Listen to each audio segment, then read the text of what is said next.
Brock here again from Roger Gardening. A number of you have asked me what the best tools are to use when doing your Japanese gardening. A number of you have just started out and you're wondering which to spend money on because there's an awful lot out there that call themselves Japanese tools, some of which are definitely Japanese, some of which are actually just kind of a bit of a con, I think. The reality is that what tools you need will depend upon the level of maturity of your Japanese garden.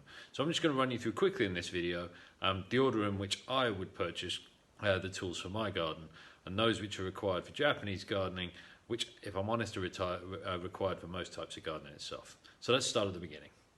The first bit of equipment that I recommend every gardener should have, not just those trying to create a Japanese garden, is a very Japanese tool, and is known as the hori hori.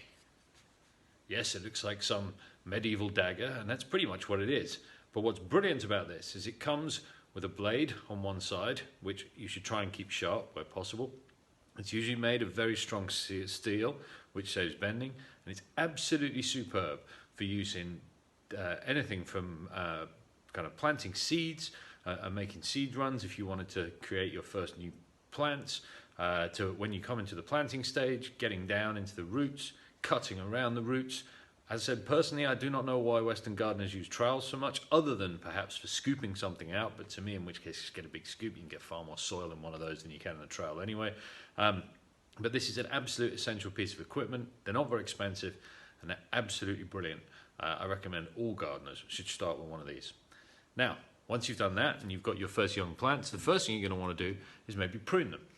Now, there's certain bits of equipment which are better than others at pruning, depending on exactly what it is you're trying to prune. But when they're very young, and the absolute staple that you require is a very good pair of secateurs.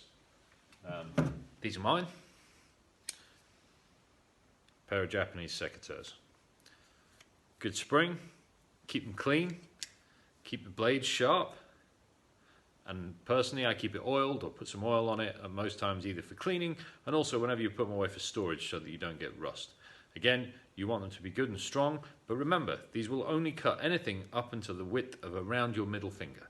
Once you get above that width, you're going to struggle, and you can potentially break some of these spring mounts, and therefore you don't want to be using secateurs for anything thicker than that.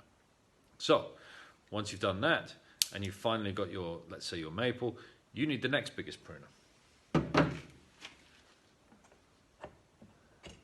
For me, that comes in the shape of a pruning saw. All right, this is my one. Again, keep it clean.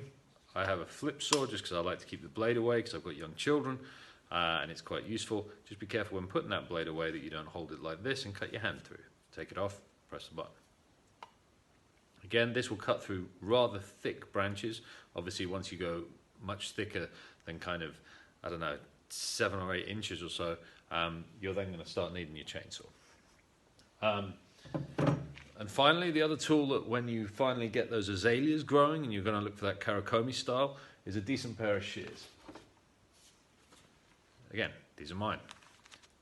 Now, the most important thing about shears is the sharpness of the blade. Now, I use these every year to do my azaleas, and I must have had them for maybe 5 years or so now. And if you have a look at those blades and how sharp and clean they are, whilst your secateurs, it's important that they're clean and sharp. These, it's absolutely essential, are sharp and clean.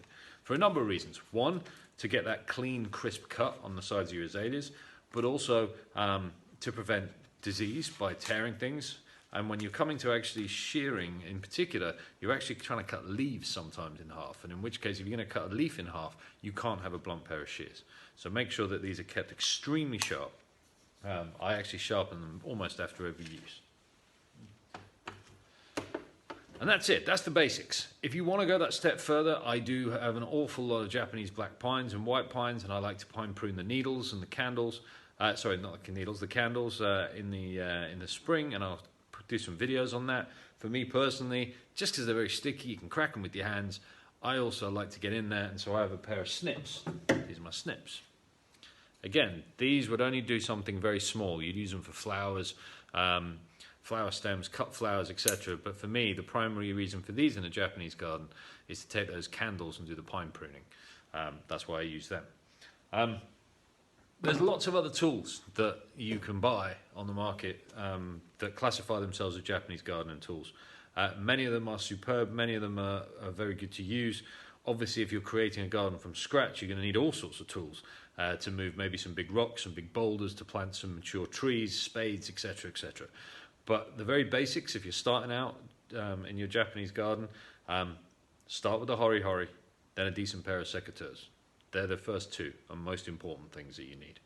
Take your pruning saw after that and your shears, and other than that, they're the things that year after year you're going to want to keep sharp, you're going to keep using, and they will become the most used tools when Japanese gardening. I hope this helps, and if you've got any questions, please let me know down below. That's it.